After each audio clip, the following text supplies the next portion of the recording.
Hello जी, अस्सलाम वालेकुम। सबसे पहले आप सबको ईद मुबारक। और आज का जो व्लॉग है वो इसी बारे में होने वाला है कि हम स्पेन में ईद किस तरह मनाते हैं। उसके लिए आपके पास आपका एक बेहतरीन दोस्त होना लाजमी है। मेरे पास तो साथ साहब हैं। सबसे पहले हम जाएंगे साथ साहब को उठाने। उसके बाद दूसरा जो मिशन आता है वो ये है कि कोई ऐसी मस्जिद ढूंढना जिधर हम नमाज़ पढ़ सकें। आपको मैंने बताया था ना, साथ साहब 20-30 मिनट लेट कर देते हैं और आज वही दिन है। तो हमें पता लगा कि पैरेलल पे एक मस्जिद जिधर हम इजीली पहुंच सकते हैं नमाज़ पढ़ने के लिए।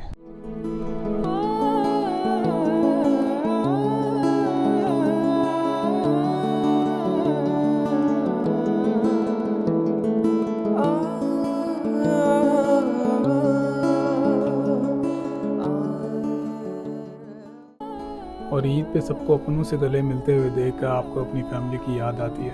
और ईद ऐसा त्यौहार है जो आपको रियलाइज़ कराता है कि आप परदेश में कितने अकेले हैं। तो ईद की नमाज़ पढ़ने के बाद वालिद साहब को गले मिलने की ख्वाहिश, अपनी माँ को गले मिलने की खुशी, अपने बहन भाइयों को गले मिलने की खुशी, सब कज़नों का एक साथ बैठ के खाना खाना, हंसी मजाक करना, अपने दोस्तों के साथ गपशप लगाना, सब कुछ आप मिस करते हैं। ईद आपको रियलाइज़ कराती है। मेरी तरफ से आप सबको ईद मुबारक। फिर ये कहेंगे गुज़िश्ता ईद मुबारक। वालेकुम, सबको ईद मुबारक भाइयों को।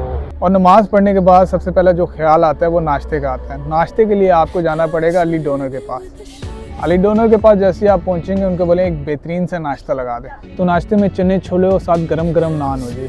ये हमारी चॉइस थी।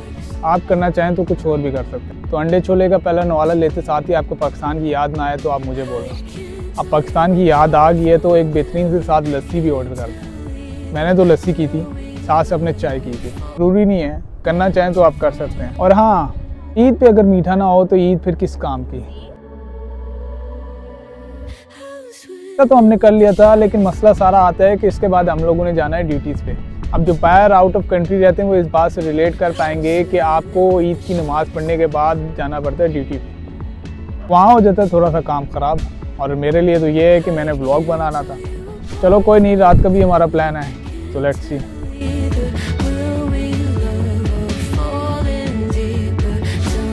तो बात कुछ ऐसी है कि ड्यूटी से अभी मैं फ्री हो गया हूँ। हमारी ईद कुछ ऐसी थी, तो हमने अभी प्लान किया हुआ था कि हम जाएंगे, थोड़ा बहुत और आउटिंग कर लेंगे। लेकिन सुबह जल्दी उठने की वजह से सास साहब जो है ना वो थक चुके हैं और उन्होंने मुझे मिस करा दिया है। फिर आज का ब्लॉग हम यहीं ख़त्म करते हैं। Peace out, adios.